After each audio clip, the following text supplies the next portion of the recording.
Continuamos con La Noche.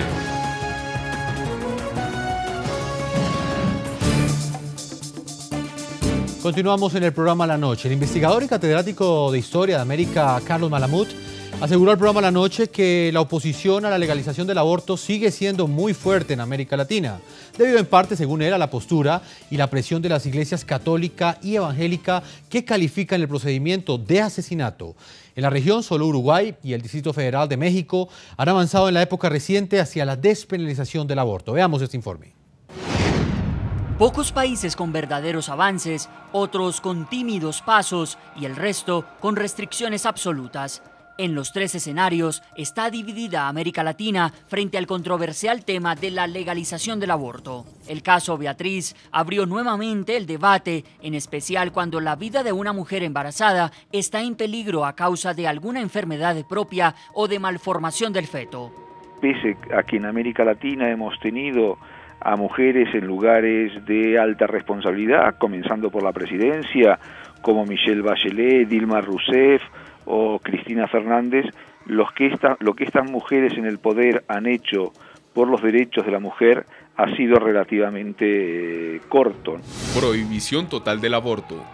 Junto a Honduras, Nicaragua, República Dominicana, Surinam y Chile, El Salvador hace parte de la lista de países de Latinoamérica que prohíbe bajo cualquier circunstancia el aborto. El Código Penal salvadoreño contempla que la mujer que consienta el aborto o que otra persona se lo practique será condenada a penas de entre 2 y 8 años de prisión. Aborto bajo algunas condiciones. Aunque en naciones como Guatemala, Paraguay, Perú, Venezuela, Ecuador y Bolivia está considerado ilegal el aborto, el procedimiento es autorizado solo y cuando esté amenazada la vida o la salud de la mujer. En caso contrario, quien se someta al aborto o quienes lo practiquen son llevados a prisión. En Colombia, en el año 2006, la Corte Constitucional despenalizó el aborto en los casos de violación, malformación del feto y riesgo para la vida de la madre. En Argentina, el aborto también es un delito, pero la legislación permite el aborto terapéutico siempre que el peligro a la vida de la mujer no pueda ser evitado de otra forma. Despenalización del aborto. En el 2007, la Asamblea Legislativa del Distrito Federal de México aprobó la despenalización total del aborto en la capital mexicana hasta los 3 meses de gestación. A finales de 2012, el Parlamento de Uruguay aprobó la ley de interrupción voluntaria del embarazo hasta la semana 12 de gestación bajo supervisión médica. También en Cuba y Guyana es permitido abortar de forma libre. En realidad, países donde el aborto libre y gratuito y totalmente despenalizado tenga lugar son muy pocos.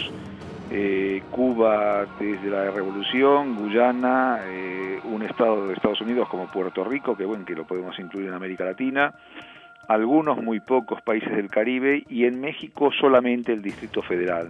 Casos como el de Nicaragua llaman especialmente la atención. En el pasado, la legislación permitía el aborto terapéutico en el país centroamericano. Sin embargo, en 2007, y paradójicamente, bajo el gobierno de corte progresista y revolucionario que encabeza Daniel Ortega, fue penalizado totalmente.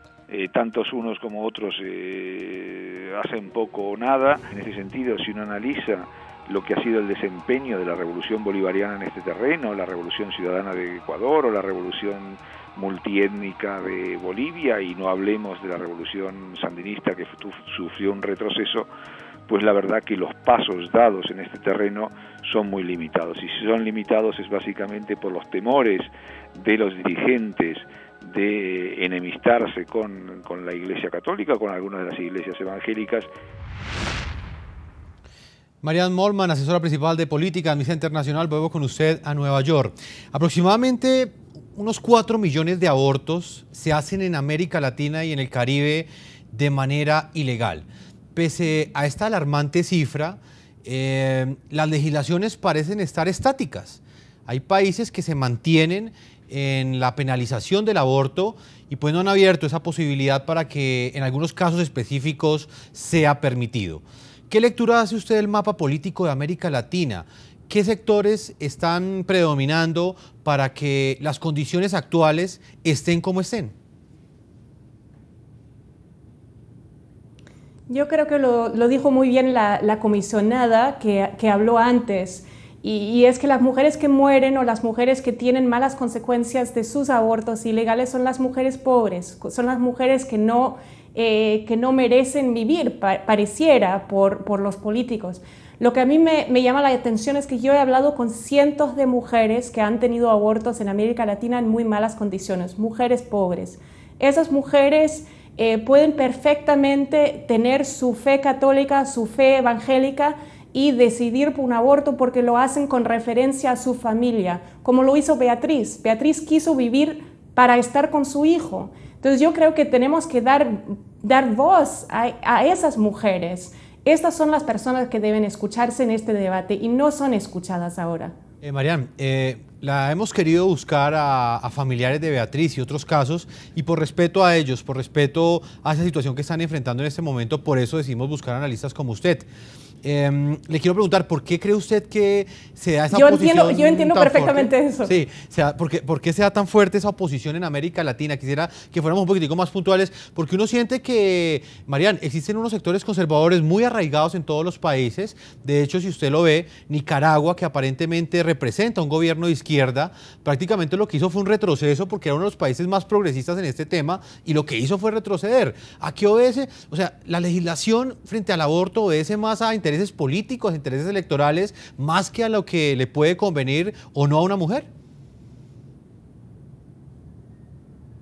Lo que pasa es que todas las mujeres a veces necesitan abortos, ¿no? Como dije antes, hasta 40% de los embarazos terminan en abortos. Eso quiere decir que no solamente son las mujeres pobres las que abortan, sin embargo son las mujeres pobres las que mueren por los abortos mal hechos.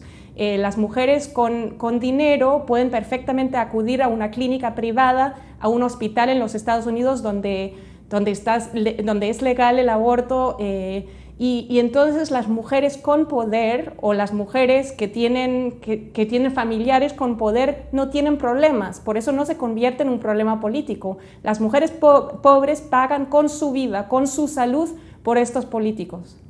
Eladio, vuelvo con usted a Miami, en Florida. De alguna forma, muchos en América Latina se preguntan que, teniendo en cuenta esa tasa de abortos tan alta que existe, una tasa que, como lo dije anteriormente, está alrededor de los 4 millones de abortos, y el aborto es ilegal en la mayoría de países de América Latina, ¿no estaría resultando peor el remedio que la enfermedad, teniendo en cuenta que finalmente los abortos se están realizando de manera ilegal y están llevando a que sean realizados en condiciones de salubridad y de poca higiene, que únicamente están llevando a que más mujeres mueran en América Latina? Bueno, la primera pregunta que debemos hacer es ¿por qué Amnistía Internacional no le pasa una amnistía a los niños no nacidos? Los niños no nacidos también merecen amnistía. La segunda pregunta que tenemos que hacer es ¿cuál es la fuente de esas cifras?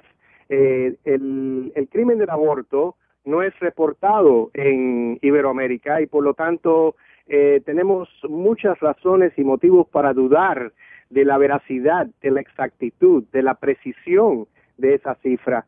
El hecho es de que el derecho a la vida tiene que comenzar desde el momento que comienza la vida. Y la vida, según la embriología, los libros de biología, la ciencia indica que la vida humana comienza en el momento de la concepción. Esto es un hecho.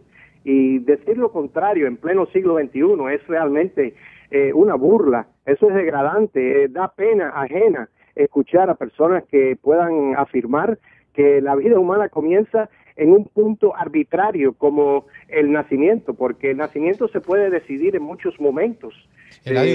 No es algo científico, no es algo biológico. La vida humana comienza en la concepción y hay que proteger al ser humano desde la concepción y no discriminar contra los más pequeños, contra los más jóvenes, para darle derechos a los más grandes.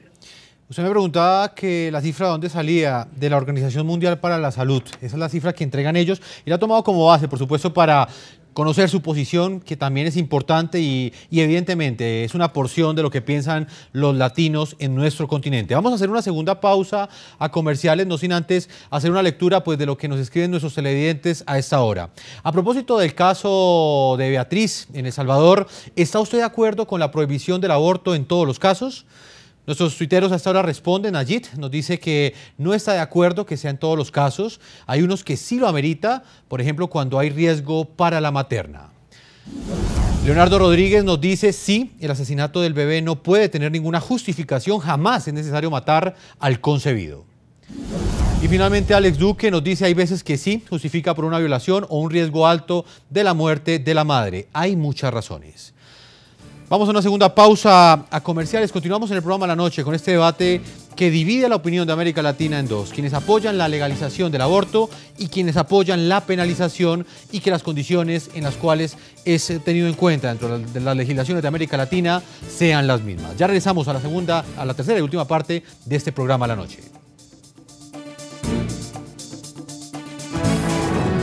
Ya regresamos con La Noche.